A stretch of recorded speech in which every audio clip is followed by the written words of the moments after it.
free education at public universities, a large job market, and high standards of living. These are some of the reasons why Germany has become so popular as a study abroad destination in the last few years. In fact, in 2025, there were close to 470,000 international students in Germany, and close to 60,000 of those were Indian students. And while the number of Indian students flying abroad overall across different countries has been dropping consistently for the last 3 years, the number of Indian students going to Germany has actually been climbing consistently. So if you're a student who plans to study abroad in 2026 or 2027, I'm sure that you're considering Germany. And that is why in this video, I'm going to explain everything there is to know about studying in Germany. Now, I'm going to cover everything there is to know about undergraduate programs, about postgraduate programs, and I'm going to cover multiple dimensions about the process. The application process, documents and timelines, the scholarships, jobs, salaries and stayback, and even things such as who should not be considering Germany. So, do watch this video till the end.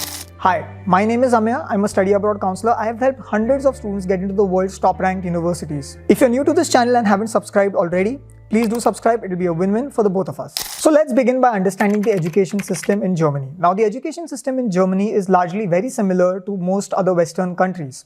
It's also similar to India, which should not be a surprise because the Indian education system itself was modeled on the UK.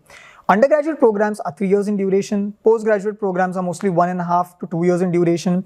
Students typically take 5 to 7 courses per semester at the undergraduate level and 4 to 6 courses per semester at the postgraduate level. In terms of how they learn, there are multiple pedagogical tools that German universities employ. So projects, seminars, assignments, exams, lectures, all of this is pretty standard and very similar to what you're already accustomed to in the Indian education system. But where Germany is very different in terms of how they evaluate students and in terms of the grading system. In terms of the evaluation, well, 70 to 80% of the grade that students get is based on the final exams. So if you don't do well in those final exams, you may not do well overall. And the other thing, the larger thing that is different from the Indian education system is the grading system. While most countries follow a GPA system on the scale of 4 or on a scale of 10 or a percentage system, or a letter grading system, Germany uses a numerical grading system where the grades go from 1 being the highest grade, 4 being the lowest pass grade, and 5 being the fail grade. And I understand that all of this is pretty confusing, and this will get confusing when you apply to German universities because they list their eligibility criteria in the German GPA requirement.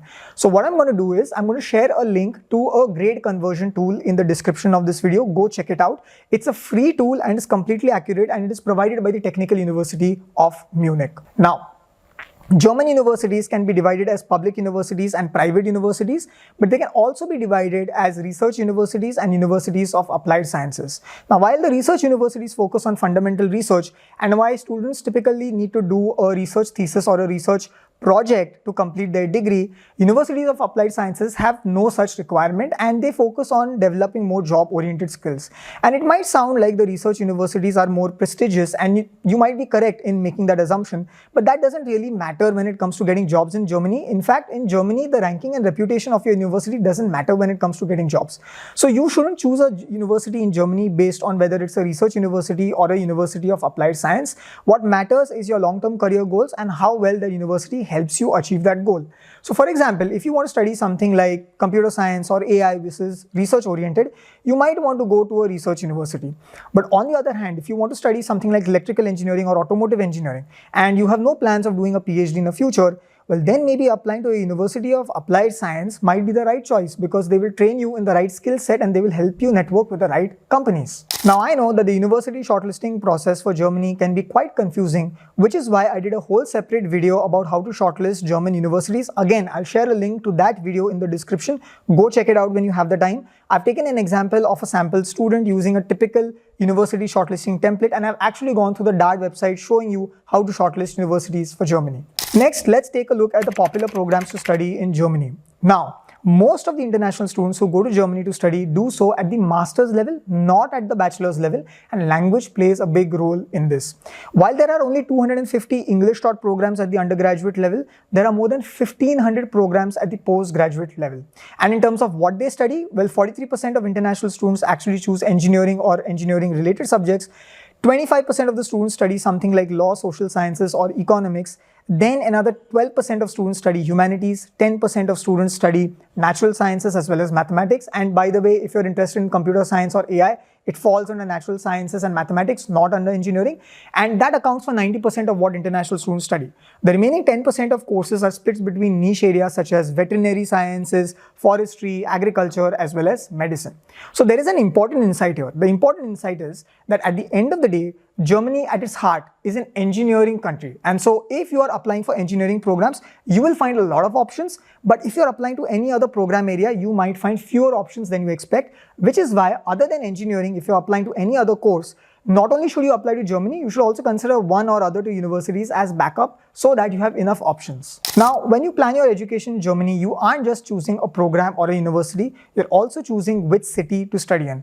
Remember that in Germany, specific industries are tied to specific cities, so choosing to study in a city which is close to the industry you want to work in can help you with the job search. So for example, if you want to study finance, then maybe it might make sense to study in Frankfurt, which is the financial capital of Germany.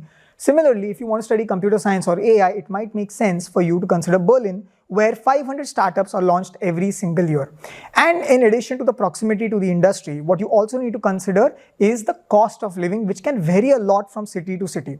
There are cities such as Saarbrücken and Trier, where the cost of living on a monthly basis is just 60,000 rupees in terms of rent. But then there are cities like Munich and Frankfurt where the cost of living is 1.5 lakh rupees for rent at a 1 BHK apartment, which is 2.5 times.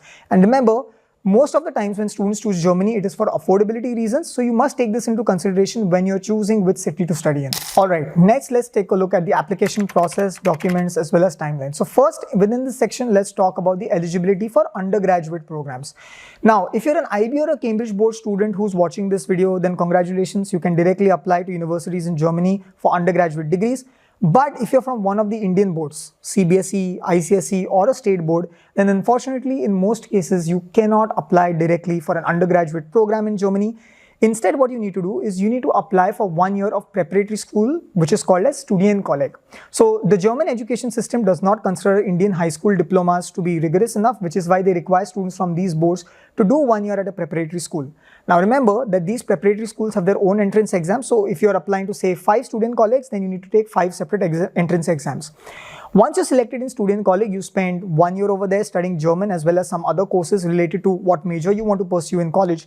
And at the end of the 1 year of Studienkolleg, you have an exit exam called as the FSP.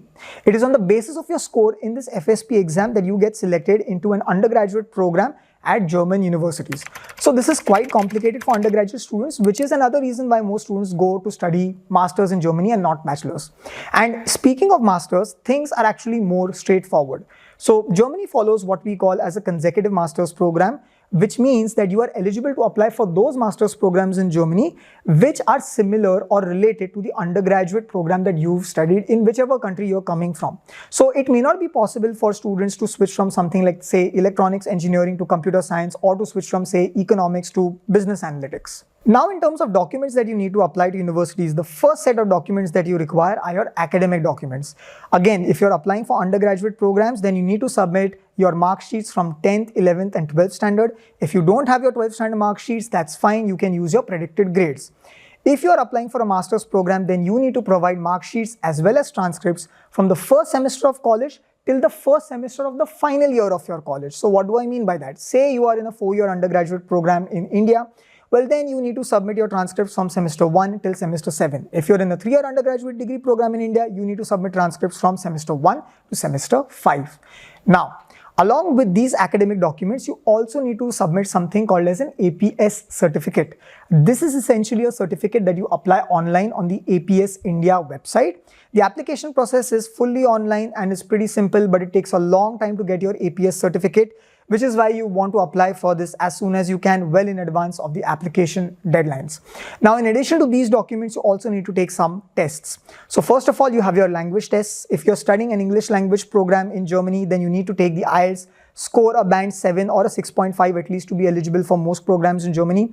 If you are planning to study a German taught program, then you need to clear German language till the level C1. You can take one of 3 exams. So you can take the DSH, you can take the Test DAF, or you can take the Good certificate to show your proficiency in the German language. And in addition to these language tests, you also might have to take a few aptitude tests. So if you're an IB or a Cambridge board student applying directly for undergraduate programs, well, then you might need to take the SAT or the Test AS, especially if you're applying to selective universities such as the TU9 for STEM or business programs. And at the master's level, depending upon the program and the university again, you might have to take exams such as the GRE and the GMAT. And in addition to all of these tests, you also need to submit some descriptive documents. So you need to submit your resume in the German blocked format. You need to submit 2 letters of recommendation. You need to submit a letter of motivation as well, which is nothing but a statement of purpose. Now, there are 2 ways to apply to German universities. You can directly apply on the German university website, or you can apply through a common application platform called as UniAssist. Unfortunately, you don't get the option. The university decides whether you're going to apply on their website or on UniAssist. If you're applying through UniAssist, well, then you need an additional document called as the VPD, which is nothing but a translation of your international grades to German grades. So by now you must have understood that there are several documents you need to apply to German universities, which is why you need to start well in advance. You should start applying for your APS 4 months before application deadlines. You should take all the tests 3 months before application deadlines and create all your different documents such as your statement of purpose, letter of recommendation, as well as resume at least 2 months before your application deadline. And speaking of application deadlines, Germany has 2 different intakes. You have the October intake or the winter intake, which is the main intake, and then you have the summer intake called as the May intake. Now, if you want to apply for the summer intake, then you need to apply by the previous October, and if you want to apply for the October or the winter intake, you need to apply by the previous May. And if you're a student who's applying for their masters to Germany, then I have good news for you. So my team and I have created a 80-page plus do-it-yourself application guide to master's programs in Germany. If you don't have the money to afford a counselor, you can basically buy this guide for 499 rupees only, and you can get all the information that you require to apply for your master's or MBA programs in Germany. It includes the entire process right from shortlisting universities till the time you land in Germany and the documentation to be done in Germany, with everything in the middle explained as well.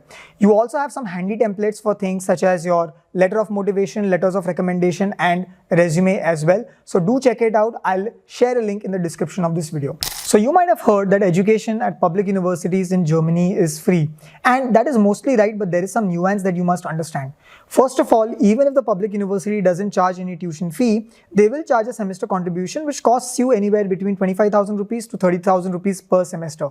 Second thing is that not all public universities in Germany are actually free.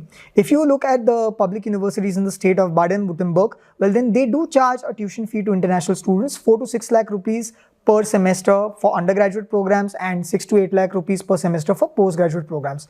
The third thing you must understand is that business programs such as an MBA or an MS in finance are generally not free even at public universities, and they charge hefty fees. So if you plan to study a business program, then don't go to Germany for cost reasons. You might as well go to an English speaking country because Germany charges you tuition fees anyway. Now, when it comes to scholarships, obviously, public universities are not going to give you a scholarship because they don't charge you any tuition fee. And private universities, which charge around 10 to 15 lakh rupees per year, they do consider you for merit scholarships. But apart from these scholarships which are offered by the private universities, you can also apply for multiple scholarships through the DAD website.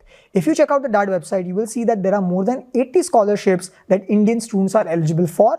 But keep in mind that you can't apply for all these scholarships because they are restricted by program type, program level, and even by which region you wish to study in Germany. Now, scholarships that you apply to on DAD have their own application process, and if you do win the scholarship, you get anywhere between 50,000 rupees to 1 lakh rupees per year to cover your living expenses. And the coverage lasts for between 3 months to 12 months, which means that if you want to fund your entire education, including living expenses, only through scholarships, you're going to have to win multiple scholarships, not just one. Now, in terms of jobs, salaries, and stayback, Germany has some excellent prospects for international students. You have lots of jobs, especially when it comes to fields such as IT, technical and engineering fields.